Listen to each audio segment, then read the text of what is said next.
شہادت حق، امت مسلمہ کا فرض اور مقصد وجود۔ یہ تقریر 30 دسمبر 1946 کو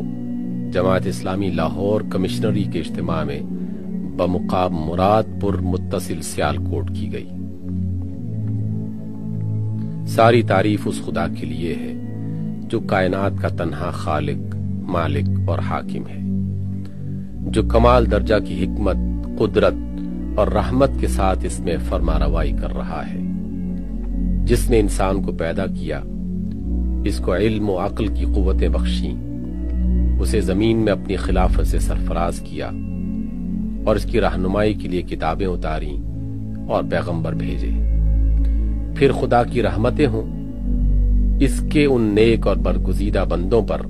جو انسان کو انسانیت سکھانے آئے، جنہوں نے آدمی کو ان کے مقصد زندگی سے خبردار کیا اور اسے دنیا میں جینے کا صحیح طریقہ بتایا۔ آج دنیا میں ہدایت کی روشنی، اخلاق کی پاکیزگی اور نیکی و پرہیزگاری جو کچھ بھی پائی جاتی ہے، وہ سب خدا کے انہی برگزیدہ بندوں کی رہنمائی کی بدولت ہے، اور انسان کبھی ان کے بارے احسان سے سبکدوش نہیں ہو سکتا۔ عزیزوں اور دوستو، ہم اپنے اجتماعات کو 2 حصوں میں تقسیم کیا کرتے ہیں۔ ایک حصہ اس غرض کے لیے ہوتا ہے کہ ہم خود آپس میں بیٹھ کر اپنے کام کا جائزہ لیں اور اسے آگے بڑھانے کے لیے باہم مشورہ کریں۔ دوسرا حصہ اس مقصد کے لیے ہوتا ہے کہ جس مقام پر ہمارا اجتماع ہو، وہاں کے عام باشندوں کے لیے ہم اپنی دعوت کو پیش کریں۔ اس وقت کا یہ اجتماع اسی دوسری غرض کے لیے ہے۔ ہم نے آپ کو اس لیے تکلیف دی کہ آپ کو بتائیں کہ ہماری دعوت کیا ہے اور کس چیز کی طرف ہم بلاتے ہیں۔ ہماری دعوت کا خطاب ایک تو ان لوگوں سے ہے جو پہلے سے مسلمان ہیں، دوسرے ان عام بندگان خدا سے ہے جو مسلمان نہیں ہیں۔ ان میں سے ہر ایک کے لیے ہمارے پاس ایک پیغام ہے، مگر افسوس یہ کہ یہاں دوسرے گروہ کے لوگ مجھے نظر نہیں آتے۔ یہ ہماری پچھلی غلطیوں اور آج کی بے تدبیریوں کا نتیجہ ہے کہ خدا کے بندوں کا ایک بہت بڑا حصہ ہم سے دور ہو گیا ہے، اور مشکل ہی سے کبھی ہم یہ موقع پاتے ہیں کہ ان کو اپنے پاس بلا کر یا خود ان کے قریب جا کر وہ پیغام ان کو سنائیں جو ان کے اور ہمارے خدا نے ہم سب کی رہنمائی کے لیے اپنے پیغمبروں کے ذریعے سے بھیجا ہے۔ بہرحال اب کہ وہ موجود نہیں ہیں، میں دعوت کے صرف اس حصے کو پیش کروں گا جو مسلمانوں کے لیے خاص ہے۔ مسلمانوں کو ہم جس چیز کی طرف بلاتے ہیں وہ یہ ہے کہ وہ ان ذمہ داریوں کو سمجھیں اور ادا کریں جو مسلمان ہونے کی حیثیت سے ان پر عائد ہوتی ہیں۔ آپ صرف اتنا کہہ کر نہیں چھوٹ سکتے کہ ہم مسلمان ہیں اور ہم نے خدا کو اور اس کے دین کو مان لیا ہے، بلکہ جب آپ نے خدا کو اپنا خدا اور اس کے دین کو اپنا دین مانا ہے تو اس کے ساتھ آپ پر کچھ ذمہ داریاں بھی عائد ہوتی ہیں جن کا آپ کو شعور ہونا چاہیے، جن کے ادا کرنے کی آپ کو فکر ہونی چاہیے۔ اگر آپ انہیں ادا نہ کریں تو اس کے وبال سے دنیا میں چھوٹ سکیں گے نہ آخرت میں۔ وہ ذمہ داریاں کیا ہیں؟ وہ صرف یہی نہیں کہ آپ خدا پر، اس کے فرشتوں پر، اس کی کتابوں پر، اس کے رسولوں پر اور یوم آخرت پر ایمان لے آئیں۔ وہ صرف اتنی بھی نہیں ہے کہ آپ نکاح، طلاق، وراثت وغیرہ معاملات میں اسلام کے مقرر کیے ہوئے ضابطے پر عمل کریں، بلکہ ان سب کے علاوہ ایک بڑی اور بہت بھاری ذمہ داری آپ پر یہ عائد ہوتی ہے کہ آپ تمام دنیا کے سامنے اس حق کے گواہ بن کر کھڑے ہوں جس پر ایمان لائے ہیں۔ مسلمان کے نام سے آپ کو ایک مستقل امت بنانے کی واحد غرض جو قرآن میں بیان کی گئی ہے وہ یہی ہے کہ آپ تمام بندگان خدا پر شہادت حق کی حجت پوری کریں۔ وَكَذَلِكَ جَعَلْنَاكُمْ أُمَّةً وَسَطًا لِتَكُونُوا شُهَدَاءَ عَلَى النَّاسِ وَيَكُونَ الرَّسُولُ عَلَيْكُمْ شَهِيدًا، اور اسی طرح ہم نے تمہیں ایک بیچ کی امت بنایا تاکہ تم دنیا کے لوگوں پر گواہ رہو اور رسول تم پر گواہ ہو۔ یہ آپ کی امت کا عین مقصد وجود ہے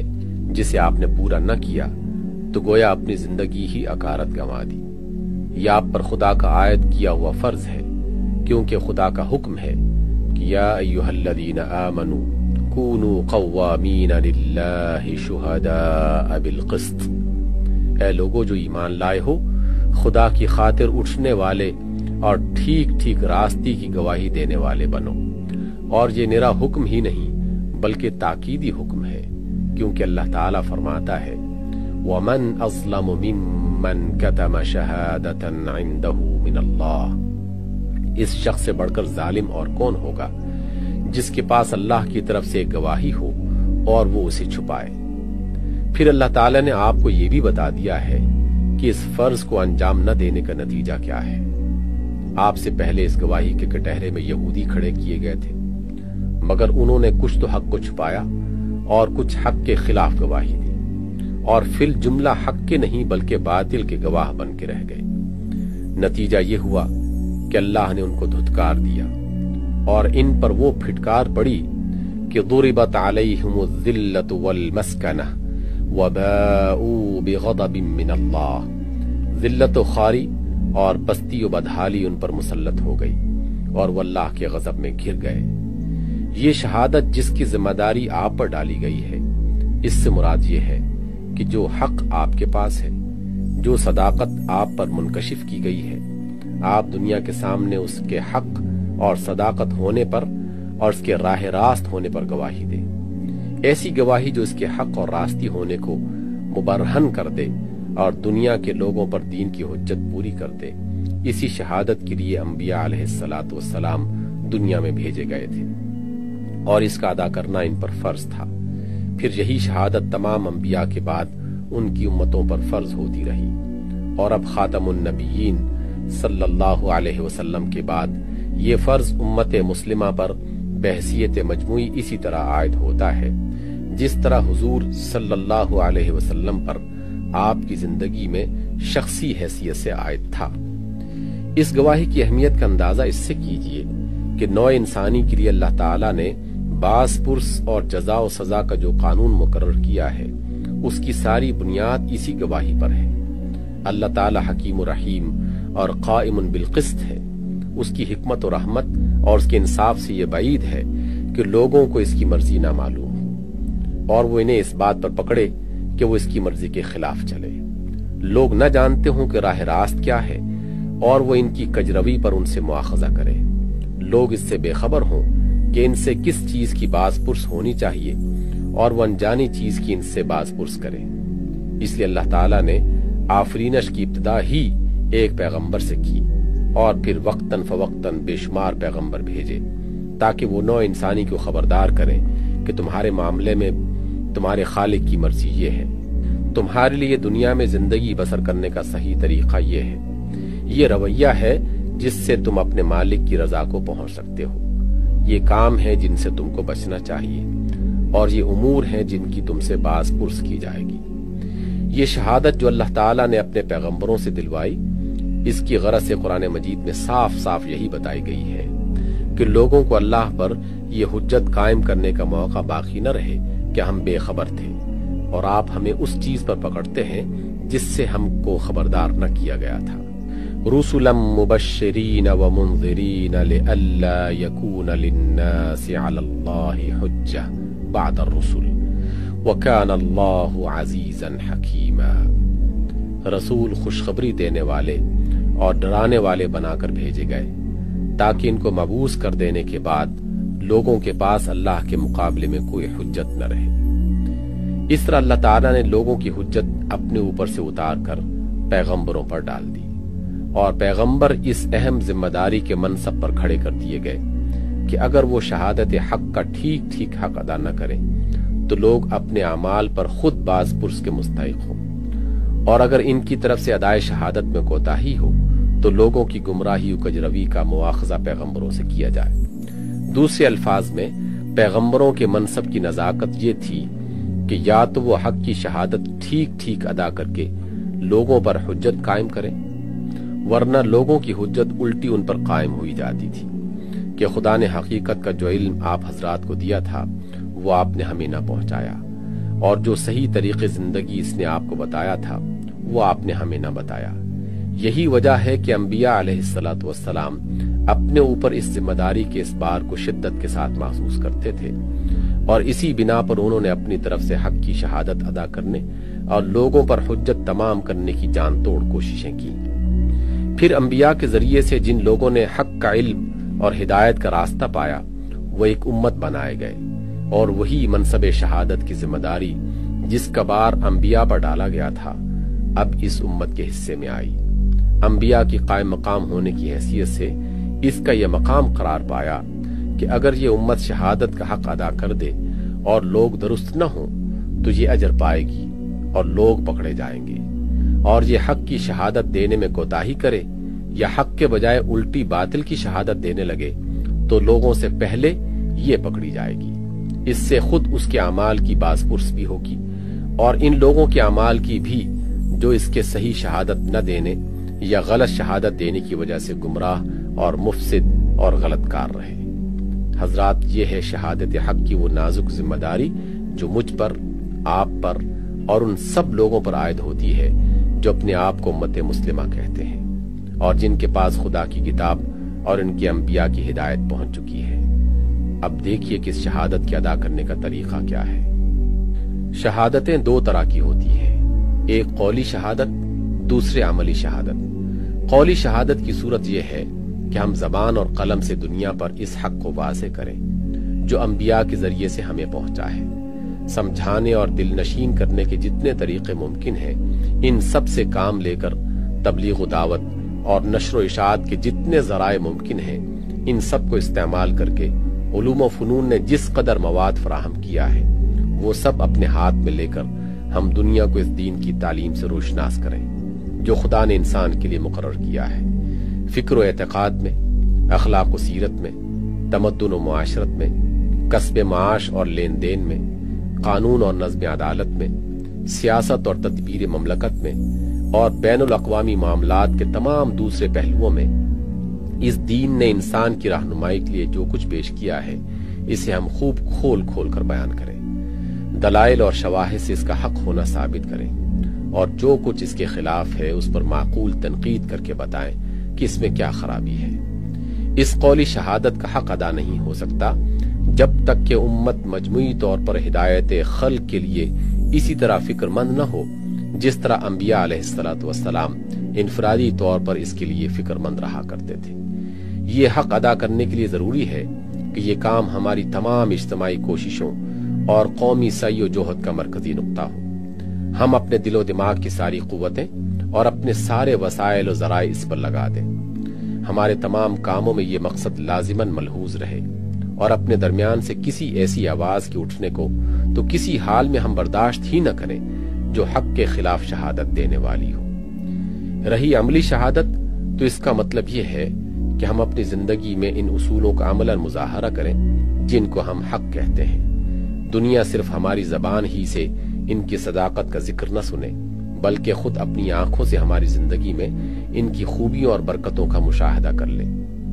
وہ ہمارے برتاؤ میں اس شیرینی کا ذائقہ چکھ لے جو ایمان کی حلاوت سے انسان کے اخلاق و معاملات میں پیدا ہوتی ہے۔ وہ خود دیکھ لے کہ اس دین کی رہنمائی سے اچھے انسان بنتے ہیں، کیسی عادل سوسائٹی تیار ہوتی ہے، کیسی صالح معاشرت وجود میں آتی ہے، کس قدر ستھرا اور پاکیزہ تمدن پیدا ہوتا ہے، کیسے صحیح خطوط پر علوم و آداب اور فنون کا نشو و نما ہوتا ہے، کیسا منصفانہ، ہمدردانہ اور بے نظا معاشی تعاون رونما ہوتا ہے، انفرادی و اجتماعی زندگی کا ہر پہلو کس طرح سدھر جاتا ہے، سنور جاتا ہے اور بھلائیوں سے مالا مال ہو جاتا ہے۔ اس شہادت کا حق صرف اس طرح ادا ہو سکتا ہے کہ ہم فردن بھی اور قومی حیثیت سے بھی اپنے دین کی حقانیت پر مجسم شہادت بن جائیں۔ ہمارے افراد کا کردار اس کی صداقت کا ثبوت دے، ہمارے گھر اس کی خوشبو سے مہکیں، ہماری دکانیں اور ہمارے کارخانے اس کی روشنی سے جگمگائیں، ہمارے ادارے اور ہمارے مدرسے اس کے نور سے منور ہوں، ہمارا لٹریچر اور ہماری صحافت اس کی خوبیوں کی صنعت پیش کرے، ہماری قومی پالیسی اور اجتماعی سعی و جہد اس کے برحق ہونے کی روشن دلیل ہو۔ غرض ہم سے جہاں اور جس حیثیت میں بھی کسی شخص یا قوم کو سابقہ پیش آئے وہ ہمارے شخصی اور قومی کردار میں اس بات کا ثبوت پالے کہ جن اصولوں کو ہم حق کہتے ہیں وہ واقعی حق ہیں اور ان سے فی الواقع انسانی زندگی اصلح اور اعلیٰ و ارفع ہو جاتی ہے۔ پھر یہ بھی عرض کروں کہ اس شہادت کی تکمیل اگر ہو سکتی ہے تو صرف اس وقت جبکہ ایک اسٹیٹ انہی اصولوں پر قائم ہو جائے اور پورے دین کو عمل میں لا کر اپنے عدل و انصاف سے، اپنے اصلاحی پروگرام سے، اپنے حسن انتظام سے، اپنے امن سے، اپنے باشندوں کی فلاح و بہبود سے، اپنے حکمرانوں کی نیک سیرت سے، اپنی صالح داخلی سیاست سے، اپنی راست بازانہ خارجی پالیسی سے، اپنی شریفانہ جنگ سے اور اپنی وفادارانہ صلح سے ساری دنیا کے سامنے اس بات کی شہادت دے کہ جس دین نے اس اسٹیٹ کو جنم دیا ہے وہ در حقیقت انسانی فلاح کا ضامن ہے اور اس کی پیروی میں نوع انسانی کی بھلائی ہے۔ یہ شہادت جب قولی شہادت کے ساتھ مل جائے تب وہ ذمہ داری پوری طرح ادا ہو جاتی ہے جو امت مسلمہ پر ڈالی گئی ہے۔ تب نوع انسانی پر بالکل اتمام حجت ہو جاتا ہے۔ تب ہی ہماری امت اس قابل ہو سکتی ہے کہ آخرت کی عدالت میں نبی صلی اللہ علیہ وسلم کے بعد کھڑی ہو کر شہادت دے سکے کہ جو کچھ حضور صلی اللہ علیہ وسلم نے ہم کو پہنچایا تھا وہ ہم نے لوگوں تک پہنچا دیا، اور اس پر بھی جو لوگ راہ راست پر نہ آئے وہ اپنی کجروی کے خود ذمہ دار ہیں۔ حضرات، یہ تو وہ شہادت ہے جو مسلمان ہونے کی حیثیت سے ہمیں قول و عمل میں دینی چاہیے تھی، مگر اب دیکھیے کہ آج ہم فی الواقع شہادت دے کیا رہے ہیں۔ پہلے قولی شہادت کا جائزہ لیجیے۔ ہمارے اندر ایک بہت ہی قلیل گروہ ایسا ہے جو کہیں انفرادی طور پر زبان و قلم سے اسلام کی شہادت دیتا ہے، اور اس میں بھی ایسے لوگ شاید انگلیوں پر گنے جا سکتے ہوں جو اس شہادت کو اس طرح ادا کر رہے ہیں جیسا اس کے ادا کرنے کا حق ہے۔ اس قلیل گروہ کو اگر آپ الگ کر لیں تو آپ دیکھیں گے کہ مسلمانوں کی عام شہادت اسلام کے حق میں نہیں ہے بلکہ اس کے خلاف جا رہی ہے۔ ہمارے ذمہ دار شہادت دے رہے ہیں کہ اسلام کا قانون وراثت غلط ہے اور جاہلیت کے رواج صحیح ہیں۔ ہمارے وکیل اور جج اور مجسٹریٹ شہادت دے رہے ہیں کہ اسلام کے سارے ہی قوانین غلط ہیں بلکہ اسلامی قانون کا بنیادی نظریہ ہی قابل قبول نہیں ہے۔ صحیح صرف وہ قوانین ہیں جو انسان نے وضع کیے ہیں اور انگریزوں کی معرفت ہمیں پہنچے ہیں۔ ہمارے معلم اور پروفیسر اور تعلیمی ادارے شہادت دے رہے ہیں کہ فلسفہ و حکمت، تاریخ و اجتماعیات، معاشیات و سیاسیات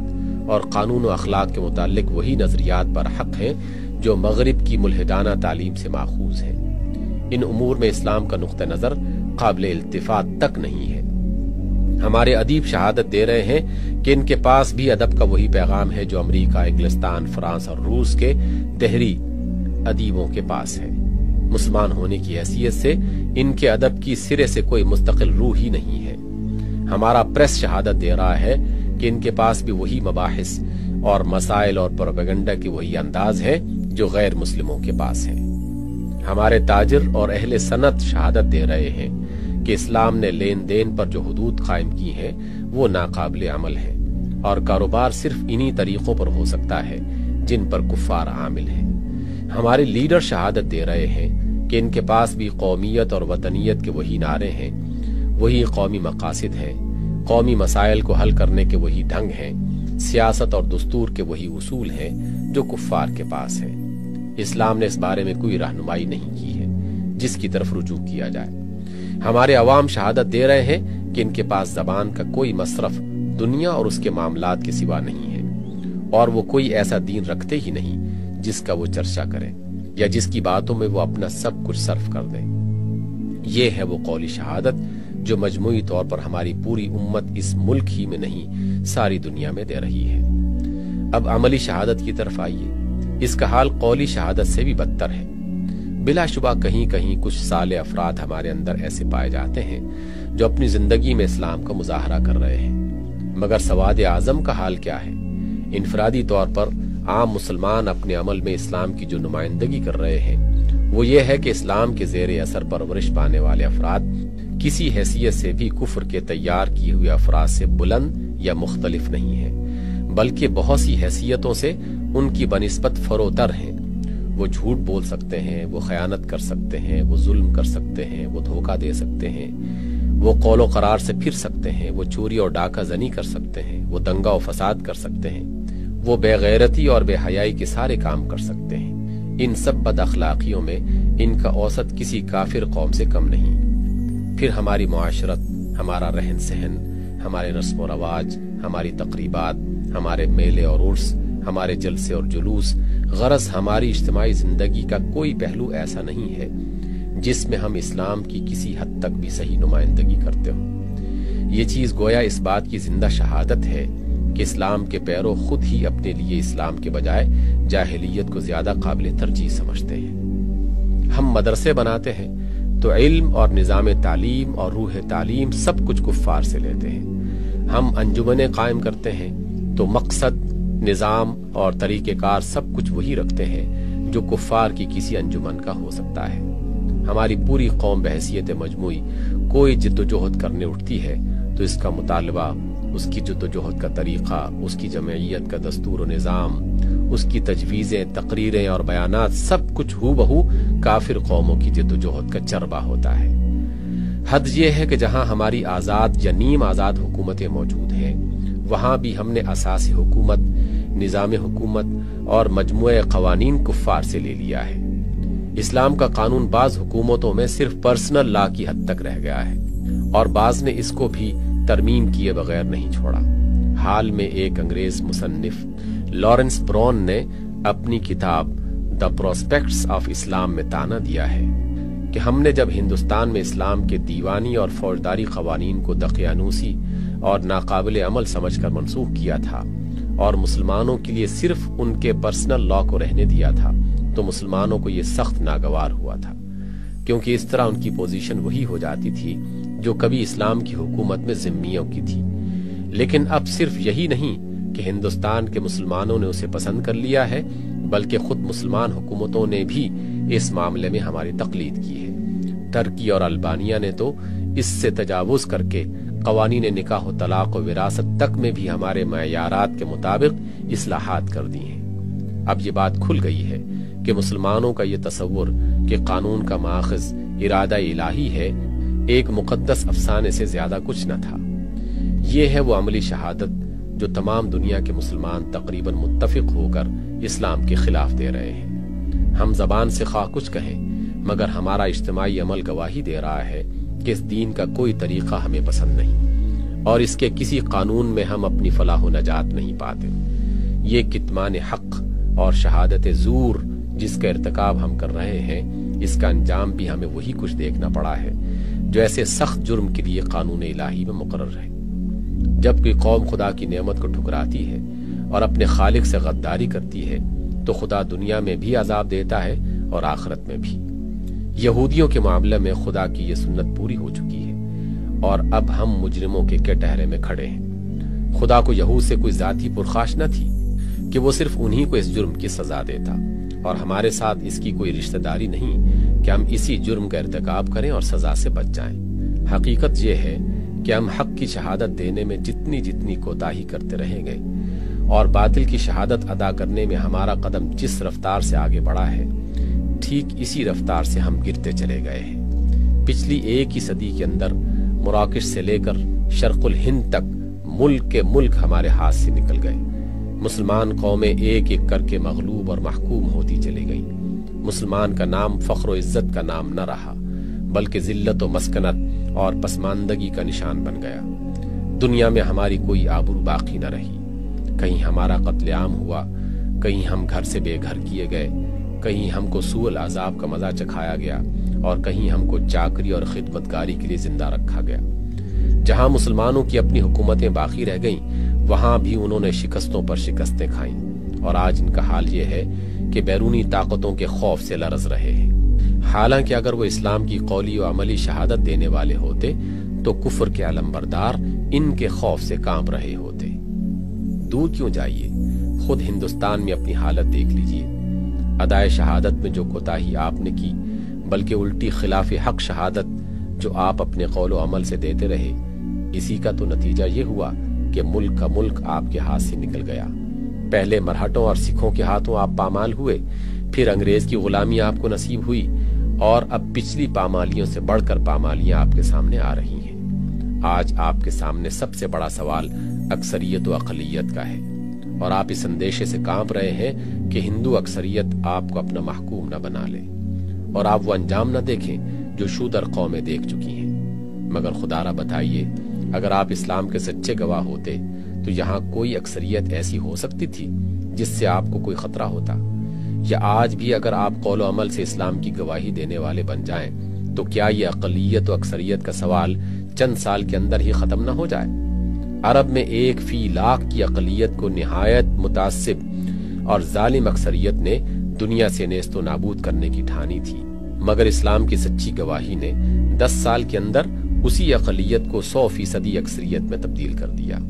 پھر جب یہ اسلام کے گواہ عرب سے باہر نکلے تو 25 سال کے اندر ترکستان سے لے کر مراکش تک قوموں کی قومیں ان کی شہادت پر ایمان لاتی چلی گئیں۔ جہاں 100% مجوسی، بت پرست اور عیسائی رہتے تھے، وہاں 100% مسلمان بسنے لگے۔ کوئی ہٹ درمی، قومی عصبیت اور کوئی مذہبی تنگ نظری اتنی سخت ثابت نہ ہوئی کہ حق کی زندہ اور سچی شہادت کے آگے قدم جما سکتی۔ اب آپ اگر پامال ہو رہے ہیں اور آپ اپنے آپ کو اس سے شدید پامالی کے خطرے میں مبتلا پاتے ہیں تو یہ کتمان حق اور شہادت زور کی سزا کے سوا اور کیا ہے؟ یہ تو اس جرم کی وہ سزا ہے جو آپ کو دنیا میں مل رہی ہے۔ آخرت میں اس سے سخت تر سزا کا اندیشہ ہے۔ جب تک آپ حق کے گواہ ہونے کی حیثیت سے اپنا فرض انجام نہیں دیتے، اس وقت تک دنیا میں جو گمراہی پھیلے گی، جو ظلم و فساد اور طغیان بھی برپا ہوگا، جو بد اخلاقیاں اور بد کرداریاں بھی رواج پائیں گی، ان کی ذمہ داری سے آپ بری نہیں ہو سکتے۔ آپ اگر ان برائیوں کے پیدا کرنے کے ذمہ دار نہیں ہیں تو ان کی پیدائش کے اسباب باقی رکھنے اور انہیں پھیلنے کی اجازت دینے کے ذمہ دار ضرور ہیں۔